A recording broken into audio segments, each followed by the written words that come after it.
first fight was thrilling. Maidana all over Mayweather. Action-packed. Look at this display by Floyd Mayweather. The toughest fight of Floyd Mayweather's career. What a fantastic fight. So on September 13th, Floyd Mayweather and Marcos Maidana do it again. Te voy a terminar. Bring it on, amigo. Mayhem. Mayweather versus Maidana 2. Saturday, September 13th at 8 Eastern, 5 Pacific, live on pay-per-view. A potential constitutional referendum delay to be determined shortly, according to the Prime Minister. He also hit back at church leaders over the gaming bill. Union strikes continue across the capital, and the critical care block loan finally approved. We've got those stories and more coming up tonight. I'm Dana Smith, and MB12 starts right now.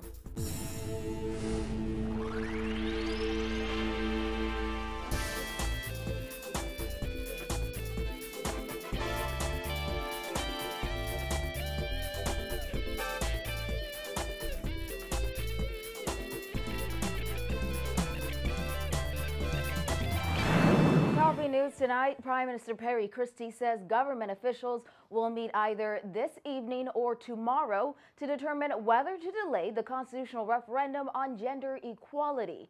This after several major groups have strongly suggested a delay. He says the government will reach a determination shortly. Vonique Toot reports.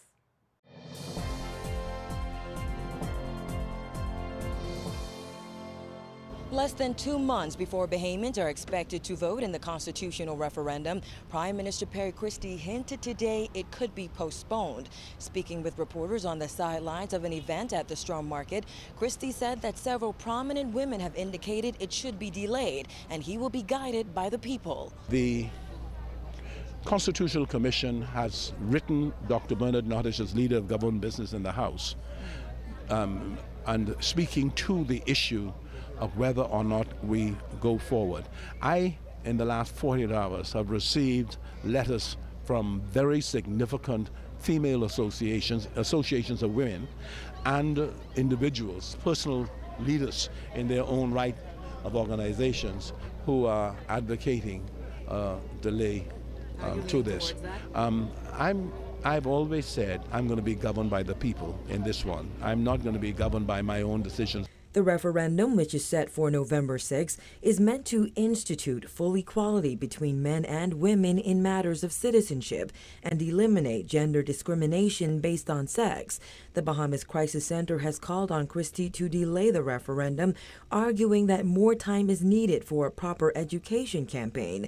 Meantime, members of parliament from both sides have raised concern about at least one of the 4 constitutional amendment bills. Christie says they plan to discuss whether the referendum should be delayed this evening. We are going to look at that now as soon as we have a break, probably this afternoon. So we'll look at that tomorrow or as early as this afternoon towards making a determination as to what we do.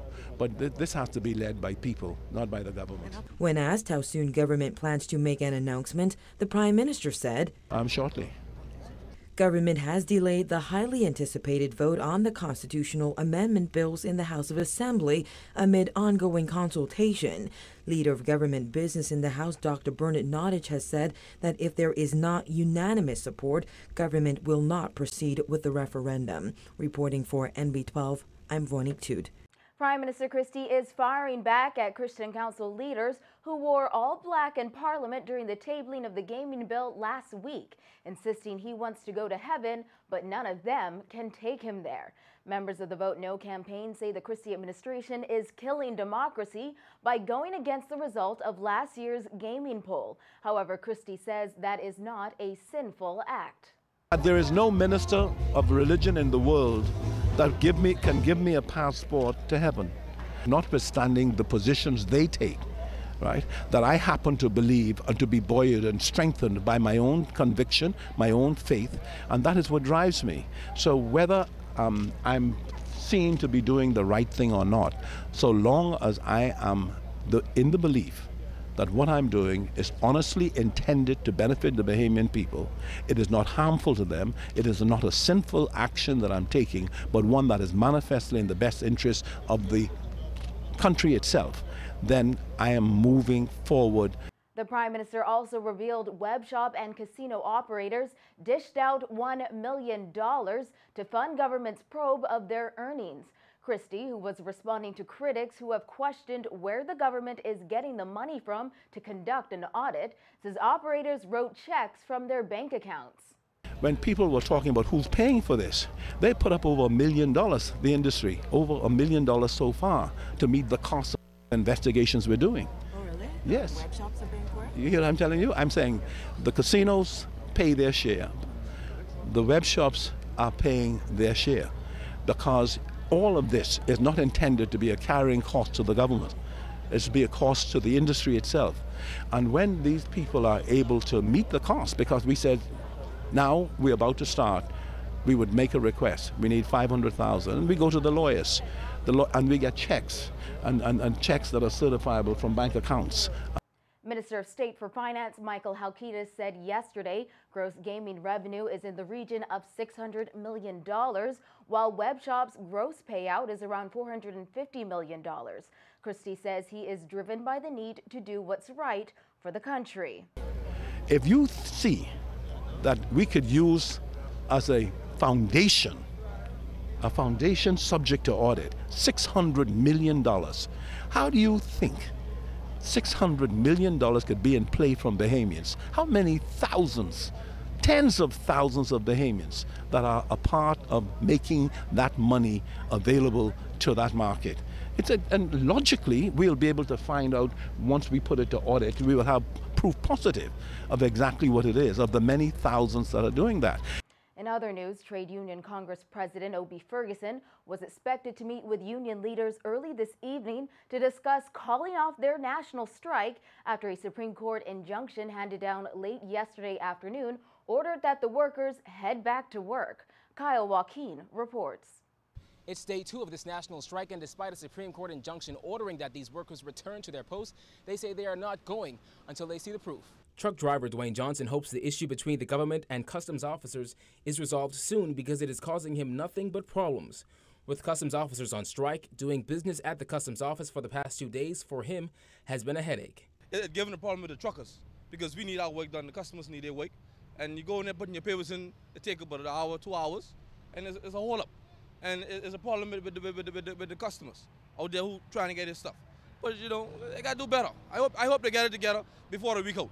That order requiring the Bahamas Nurses Union, the Bahamas Immigration and Allied Workers Union, and the Bahamas Educators Managerial Union until further order to forthwith instruct its members to return to their specified areas of employment and not to take part in any form of industrial action. That, Ferguson says, is simply a stalling tactic on the part of the Labor Minister. Just before speaking with NB12, Ferguson was working on the application to challenge the injunction as early as tomorrow. The union leader said he's heard Labor Minister Shane Gibson's claim that the unions refused to meet with him, but he said that couldn't be any further from the truth. If the minister is saying that he would wish to meet with the union, we have got no notification of that. The minister normally communicates with to the TUC and its affiliates via email or by a letter. If we want to meet with the minister, we write to the minister. If he wants to meet with us, he would send a notice to us, and he would say he would meet. We insisted on meeting with him, and he did meet with us. But if his position is he's just a conciliator, then why should we meet with someone who's just a conciliator? We are seeking someone who can make a decision. Ferguson says the unions are willing to negotiate, but if the outcome of those discussions net the same, the TUC would advise its affiliates that are not impacted by the injunction to strike. Those unions include the Air Traffic Controllers Union, the Bahamas Hotel Maintenance and Allied Workers Union, the Bahamas Doctors Union, and the Public Service Drivers Union, which Ferguson says has more than 4,000 members. Now, the union was criticized by the Labor Minister for not having the numbers they said they would have participate in the strike. Ferguson said all of their unions didn't participate yesterday because it was all a part of their strategy. If you remember, I said that is supposed to be it was a progressive thing. Okay. Yeah, it was not that everybody going to walk out on yesterday. It was supposed to take a logical progression because it may not be necessary. Okay. You don't try to damage a country or your country because you have the power or the capacity to do it. You're trying to do things incrementally to demonstrate that you have the capacity to do what you want to do, but have a regard for the preservation of the country and ultimately the workers. The nurses' union came under fire yesterday from both the labor minister and the Public Hospitals Authority after more than 150 of them went on strike. Some of them, according to Gibson, walked off the job while tending to patients. VP of the nurses' union, Kimberly Josie, says the country, neither the patients, were at risk. Now, the unionists say, contrary to what the labor minister says, they're always willing to meet with him as long as he's bringing something sensible to the table. And if he's not, they say they're always willing to go back on strike. Reporting from the Customs Office for NB12, Kyle WALKINE. Well, today, Minister Gibson accused union leaders of avoiding the negotiating table and making outrageous salary demands that were impossible for the government to meet. Jasmine Brown has the details in this report. Yesterday's strike action included workers from the Public Hospitals Authority, but today Gibson insisted union members are simply asking for what the government does not have. But despite that fact, he challenged union leaders to meet with him sometime soon. That's like somebody coming to your house, put a gun to your head and say, give me the money out of the safe. And you tell them, I have no safe. They say, give me the money out of the safe. You say, I have no safe. Well, the only thing that happens is they can shoot you because you ain't got no safe. We do not have the kind of increases they're asking for. We have increases. We have improved benefits we can give them.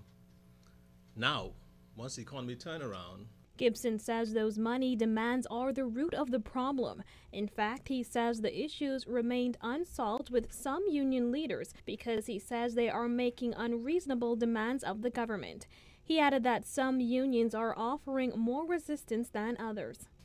We got a request from the Police Staff Association, the Prison Office Association, and Customs and Immigration. They all signed this letter. First of all, the Police Staff Association and the Prison Staff Association, by law, they're not supposed to be associating with any trade unions. That's the law. I mean, you could read the law and then you could call me back and question it. By law, they're not supposed to. But they signed this letter. They sent it to the Minister of National Security. Said they want a 35% salary increase. 35% salary increase. They want all entry-level officers to come in on the force with $3,000 per month. And they want between $4,000 and $5,000 per month when they retire. Where's that money going to come from? Drop out of the sky? We have one treasury. Gibson pointed to the fact that other unions are able to hash out agreements with the government, like the Bahamas Public Services Union, who has had 2 major signings in the past few months. The labor minister says those agreements were reached simply because the union's leaders understand that they can only ask for what the government can deliver. He called on leaders within the TUC to sit down and meet with him. He added that he is willing to do that as soon as possible. If they want to meet tomorrow morning at 9 o'clock, my office is open. I will cancel everything I have to do tomorrow so that they can come and we can sit down and we could cause Customs and Immigration in particular to begin to enjoy the same benefits as was negotiated by the Public Service Union for public officers. Nurses. Nurses have issues that we could resolve right away. If they want to sit down and talk, I will wipe my weekend schedule clear. If they want to meet on Saturday, if they want to meet on Sunday, Monday morning. Gibson says with only a handful of workers in the public service sector striking, the impact has been less than what union leaders had boasted about in the last few weeks. Meantime, BPSU President John Pinder says the industrial action is uncalled for and compared TUC leaders to want-to-be labor pioneers. I believe it's unfair for us as trade union leaders to mislead our members just for some gain, some personal gain. You know, everybody thinks that there should be another Sir Randolph Fox or another Sir Clifford Darling. But there's no need for that in today's society. If you have a government and you can understand the financial impact of our country, and they're not in a position to give you these outrageous things, then I don't see why you want to mislead people and think you need a national strike. Both men say they hope the issues will be worked out soon. Reporting for NB12, I'm Jasmine Brown.